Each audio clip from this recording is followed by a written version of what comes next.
Hi, fellow fibro sufferers. Also, hello to chronic fatigue sufferers, ME sufferers, anyone with chronic pain or illnesses in general. I'm doing a stint in rehab at the moment after having a ketamine infusion for 7 days. I've now been in rehab, doing physical rehab for 7 days, so it's graduated exercise therapy. And I thought I'd come on and do a short vlog actually, about things that I find that help me when I'm in hospital. Just cope a little bit better.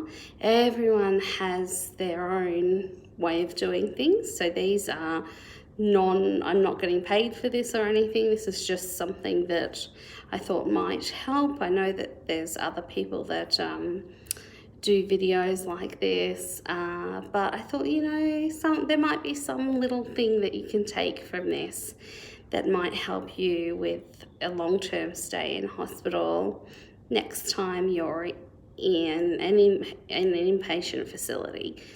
So I'll just quickly start with something simple. Eye mask. I take these everywhere to every hospital visit because I find that no matter what happens, the nurses come in to do handover very early in the morning at around 7 o'clock, and I'm still fast asleep, and often they'll open the blinds without asking, or they will turn the lights on, and I'm not quite ready to wake up until breakfast comes, which is usually 8 o'clock. So I like to use a mask. It just keeps the lights out, and if you're in a shared room, the toilet light can come on multiple times during the night and wake you up. So that's one thing, so the mask. The other thing that I bring in with me is, it's not looking that clean at the moment, but it's a in between your knees pillow, because with the fibro I can't have my knees touching because it's too painful. So I use this pillow, which I think is just magic. I'm not sure where you get it. This is a Miracle knee pillow, it's called. But yes, you just slide it between your knees, and it's not only good for your knees not touching, but also for your back alignment. So that's another thing that I bring in. I don't care how big my suitcase is or how overflowing it is when I come in. I want to be comfortable. The other thing I always bring with me, just bear with me here, is my blankie, which you can see is very soft and silky and comfy, and that just makes me feel like I'm cuddling my dog, which unfortunately passed a year ago, but that I always find that it's just comforting. That or a weighted blanket, which apparently is excellent for people who have trouble sleeping. I tend to sleep under this and just that, rather than under the sheets in the hospital, because I find that they're either too restrictive and tight on my skin, which is painful, or I get too hot because I'm always hot, or extremely cold. I have no temperature control. So that and that. The other thing I wanted to mention was heat packs. Something that you are not allowed to bring into the hospital here in Australia, in Victoria, is your own hot water bottles or any heat packs, because you have a risk of burning yourself. So I always ask the nurses for heat packs each day to put on my back or wherever I need them, on my shoulders, and they usually last they say they can last up to 48 hours, but in my findings, that's not true. They can last about 12 hours, but something to ask the nursing staff for. The other thing I find that is really essential, and I get a lot of comments on, is a natural room mist. Yes, I have chemical sensitivities, but this is all natural. It's lemon myrtle, rosalina, eucalyptus, and Kunzia, I think I'm saying that correct. I use a brand called Dindy Naturals, but that's just a choice that I do use, and it's an Australian scent. But I love to spray it just around when I'm feeling a bit homesick, because it's something that I have at home, and I use it in all my hospital visits. I also like to spray it if, you know, you're a little bit gassy and you don't want the nurses coming in and sort of looking at you like, but yes, so I love this, and I get a lot of comments on it as well. Like the nurses come in and say, oh, it smells so fresh in here, but you can get other ones like lavender or anything, because obviously you can't burn candles or anything in the hospital or have diffusers, things like that. So that's something else I use. Just quickly, I'm always after the vomit bags because I have gastroparesis and biliary gastritis, as well as the fibro and chronic fatigue syndrome. So I find that when I vomit in the hospitals, they tend to give me quite a few, so I like to take them with me. I don't know, you know, that's probably, I don't think it's dishonest, but because I do use them, so they're not going to give them to me and then to another patient because of infection reasons. So I'm always packing these in my handbag, and then I always like to pack them in other stays if I go into a psych hospital or something like that, just in case they don't have a lot on hand. Good to keep handy. Next is something that I don't do at home a lot because I'm always really unwell. I am also really unwell at the hospital, but when I do have a little bit of time or energy, I will use moisturizer on my body. So I like to put it on my arms. I can't do my legs because I can't reach my legs because of pain and mobility issues, but I like to put it on my arms.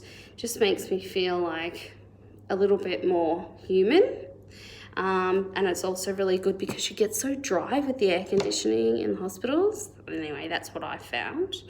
My other thing, and this relates to the women in hospital, is when you get your period, I don't know, depending on your flow, but I find that pads can be really, really uncomfortable when you're doing physio, and also when you're lying in bed for a long time, I tend to have leakages. So the latest thing that I've invested in is the Modibodi shorts, and they're period shorts. So they've actually got like an inbuilt pad, but it runs the whole way from the front to the back.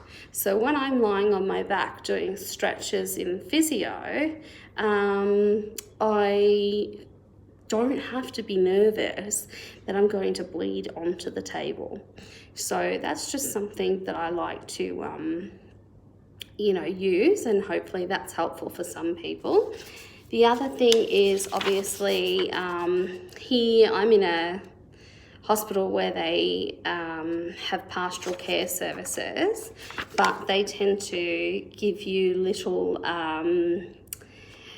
things on your tray with quotes from Brené Brown and different things about wholehearted living and loving yourself and saying you're enough and things like that. So any sort of little quotes, you can get little books, you can Google them, you can get them from Twitter, you can get them from Pinterest, all those sort of things. I mean, it's just nice to have those if you're up to reading, if you can even read. I mean, like as in physically, because some days I can't even read. So today is a rarity for me to even be able to sit up for this amount of time and talk to you guys. But I'm doing it because I love you and I want everyone to have some information on things that you can do and take to make life a little bit more easy when in hospital.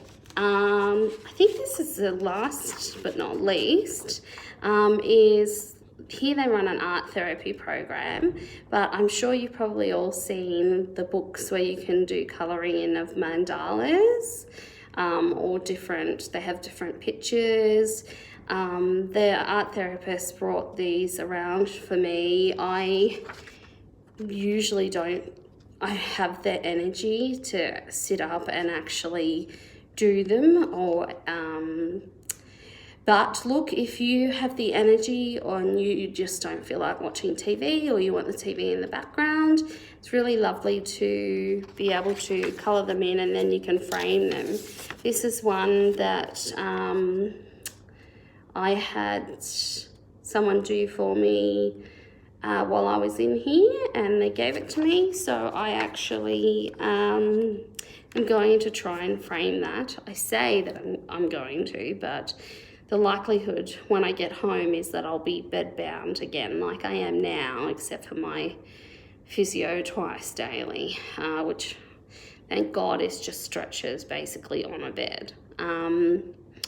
But anyway, that's sort of all I have to suggest when it comes to things to bring into hospital to help everyone out. Just little things to make you a little bit more comfortable.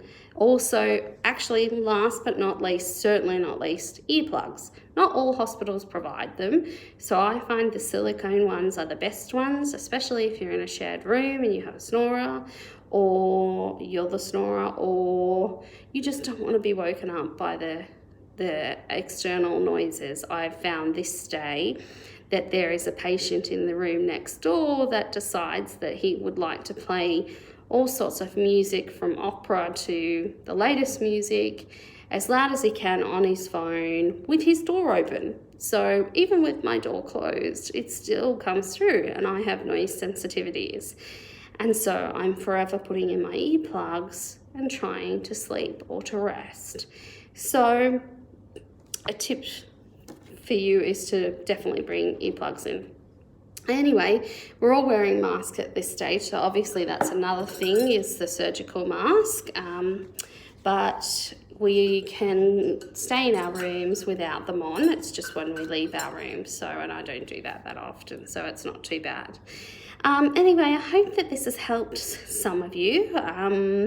If you have any queries or comments, just leave me a comment below, and I can answer you. Otherwise, just wanting to say thank you to everyone for your support. Thank you for people who are trying to advocate for fibromyalgia and ME and CFS and chronic illnesses basically. And I hope you're all doing okay and managing the pain and the fatigue and everything else that goes with it as best as possible. Anyway, take care, and I will see you next time.